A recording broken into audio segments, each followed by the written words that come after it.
This is part 77 of my series on my Engaged Model Railway project. Previous parts cover the project from its inception through the creation of the baseboard, selection and laying of track, building of scenic items, of tailing, rolling stock, etc. The project is ongoing. This part deals with replacing the nameplates on a Graham Farish LMS Jubilee Trafalgar. I bought this engine from Jane's Trains in Tooting. I love the idea of a train store in Tooting. And when it came, it was in very nice condition, except that it had no nameplates. I checked around and found a couple of other examples of this same model for sale, also without nameplates. I'm not sure, but I think the root of this is that the model was sold by Bachmann with brass nameplates included but not fitted, and then I guess in a lot of cases the nameplates never got fitted and got lost along the way. Or perhaps, given my experiences, which you'll see later in this video, folks tried to fit the nameplates and failed.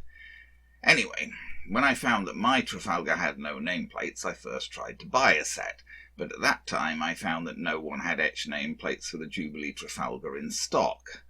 So I fabricated some sort of approximation by printing paper nameplates on my PC. The results of that weren't terribly satisfactory, as you may see at top left here. So recently I checked again and found that Fox Transfers had brought N-gauge Trafalgar plates back into stock as of November 2020, so I went ahead and ordered a set with the intention of replacing the paper nameplates on my Trafalgar.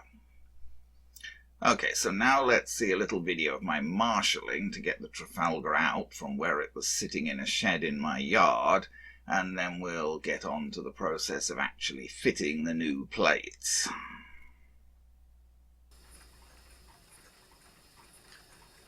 Okay, I'm just going to try and do a little bit of marshalling now. What I want to do is get out the Jubilee Trafalgar because I've got new nameplates for it, and it's in a shed in the yard.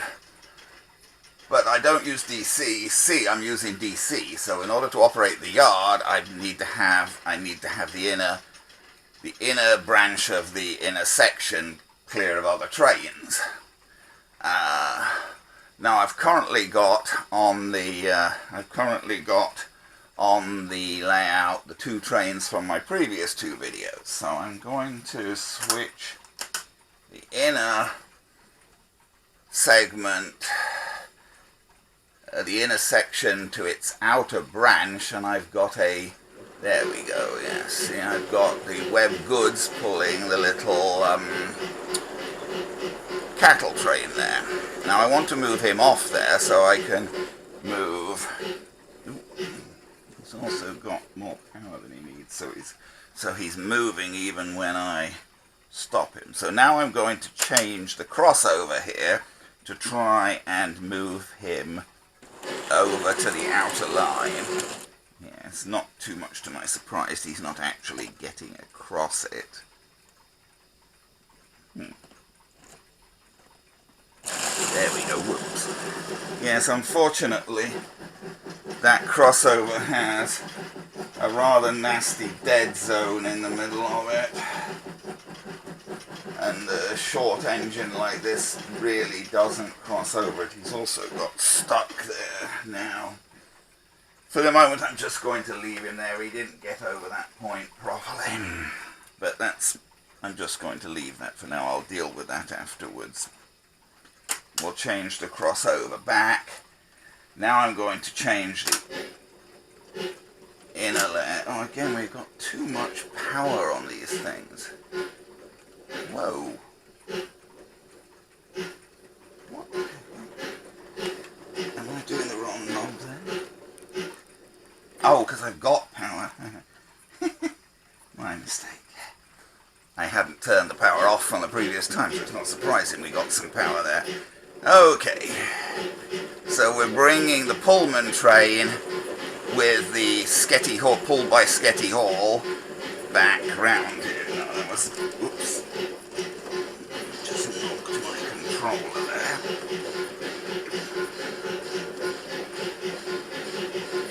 Give him a little bit more power to get him up the incline. Now he's on the part of the inner section that is shared between the two branches. There's an inner branch, the inner section has an inner branch and an outer branch, but this middle section is shared. So now I'm going to throw the points back, so when he gets to that point over there, he's going to go on to the outer section. And we'll put his brakes on, and we'll brake him there in Colville Station. Good, he stopped okay in Colville Station. Now we'll switch the points back, so we're giving power to the yard, and now I've got to try and find the Trafalgar. Now I'm not exactly sure which shed the Trafalgar's in, to be honest. I think this may be it, but I'm not sure.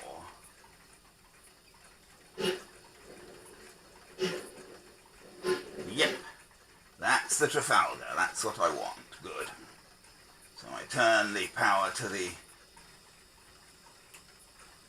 turntable locomotive operation off and bring the turntable back round to the exit, and then we want reverse direction and we bring him out.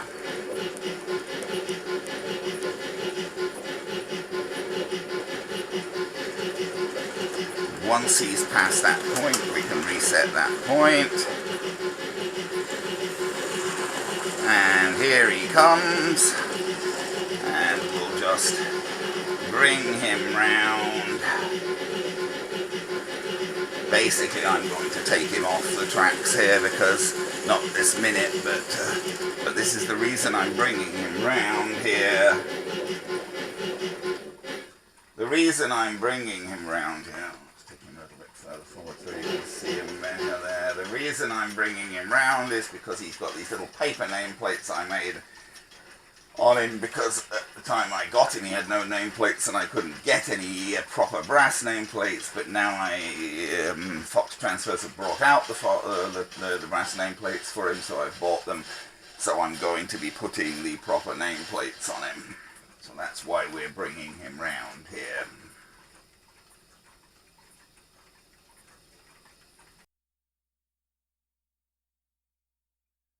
So here's the Trafalgar on the bench, still with its old paper plates. Not an entirely awful effort, but certainly far from ideal. Here's the paper plate on the left side, even worse than the one on the right side. A little closer on the left side. And on the right. So obviously I first had to remove the paper plates, which had been glued on with cyanoacrylate superglue. This actually proved less difficult than I had expected. I guess the paper mostly absorbed the glue. Here's the other side with the paper plate removed. And here are the new plates from Fox Transfers.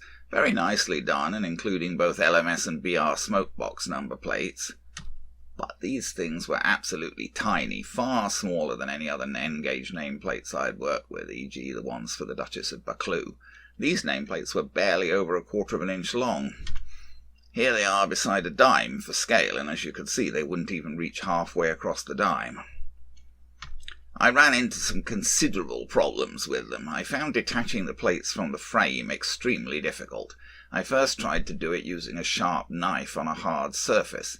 It was very difficult to cut through the brass, and disaster struck as I tried to cut out the second plate. It pinged away as I pressed the knife down and was lost forever, despite my spending an hour or so searching for it. Of course, in hindsight, I should have made very sure that I kept a hold of the plate itself as I tried to cut it out, but I was struggling so much that I failed to do so. As you may imagine, I was very unhappy indeed with this turn of events. I was left with no choice but to order a second set of plates, unless I just wanted to give up or have a plate on only one side of the loco. So I put in an order for a second set of plates from Fox Transfers and put the project aside until this second set came in the post from the UK to Canada. When I got the second set, I abandoned the idea of cutting them out with a knife entirely, and went instead with using a large pair of clippers, designed I guess as toenail clippers, though I bought them only for hobby use myself. Getting the plates out wasn't easy this way either, but I do think I'd recommend it over the knife approach. I cut away parts of the frame first with the clippers so that I could get directly at the ends of the plates, and I made very sure to keep a good hold on the plates themselves as I was trying to cut. Considerable force was required to cut through the brass even with these leveraged clippers. I also found it extremely tricky to trim the ends of the plates properly, and I was, afraid of damaging them. Gluing the plates to the engine was not easy either. I put a small amount of CA glue on the tip of a toothpick and then gently applied glue to the backing on the engine with the toothpick. Then I blotted most of the glue off with a Q-tip, as too much always seemed to get on even using a toothpick, and then tried quickly to grab the tiny plate with tweezers and fit it into place before the glue set. My results were less than ideal. I didn't really get the ends of the plates properly trimmed, and I managed to mess up the paintwork on the splasher under this plate as a result of trying to clean off excess glue with solvent. So I wasn't really very happy about this project. It was very tricky and frustrating to get done, and my results were less than ideal, even after all of the effort and some expense. Still, the loco does, I guess, look better now than when I started. Here it is with the newly placed Oakworth building on Scraptoff Station. That came and got placed while I was waiting for the second set of Trafalgar plates to arrive. I really wish I could have done a better job of this, but I found it very challenging, much more difficult than any of my previous experiences fitting etched nameplates. Here's the right side of the loco with its new plate, and here again going round on the racetrack. It was very fiddly getting these plates placed properly. So now let's just finish up with a quick look at the Trafalgar running with its new plates.